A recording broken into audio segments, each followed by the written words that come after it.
Oh, it goes back to Peter and Paul. And Peter and Paul argued.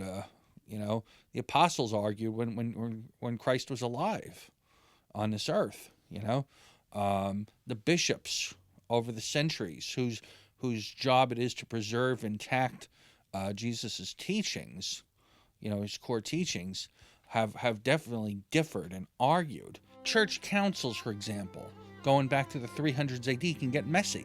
In fact, at the Council of Nicaea, fistfights broke out between bishops over the issue of Jesus's nature. Was he fully human? Was he fully divine? Was he not both? This is not unusual. During the First Vatican Council, for example, the church was split. Church leaders, bishops, were split into two groups: ones who supported Pope Pius's declaration of infallibility, and those who felt it was not the right time. So this is not unusual.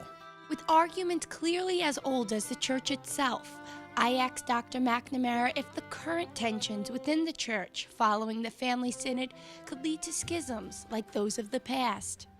Well, every schism has always been precedented by those sort of tensions, but not all tensions have led to schisms. In the Council of Trent, bishops debated very hotly about how to address the rise of Protestantism. You look at different church ecumenical councils. There have been 21, or 22, I think.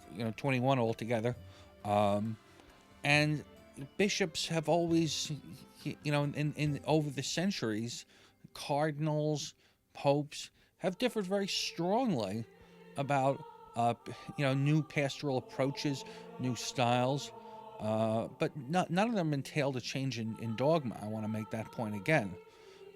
What you're looking at here is a new style. But it is clear that more conservative leaders of the church, like Cardinal Raymond Burke and Bishop Thomas Tobin, don't care for the Pope's style. Cardinal Burke has said, "The church is like a ship without a rudder," and Bishop Tobin has accused the Pope of, quote, making a mess. But Dr. McNamara says public disagreements like these are not new. Bishops at First Vatican Council were debating over whether the Pope should declare papal infallibility, and they differed very strongly on this.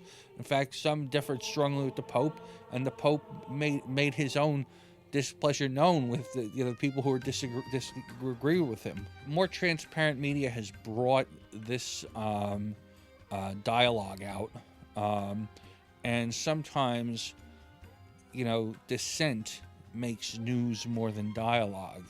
And I think what's happening is that the media is trying to say, oh, this is dissent or that's dissent. No, it's dialogue. People are talking. And there are sure to be even more opinions voiced at the marriage meeting 12 days from now, and then again at the family sit-in next October. Reporting for Currents, I'm Michelle Powers.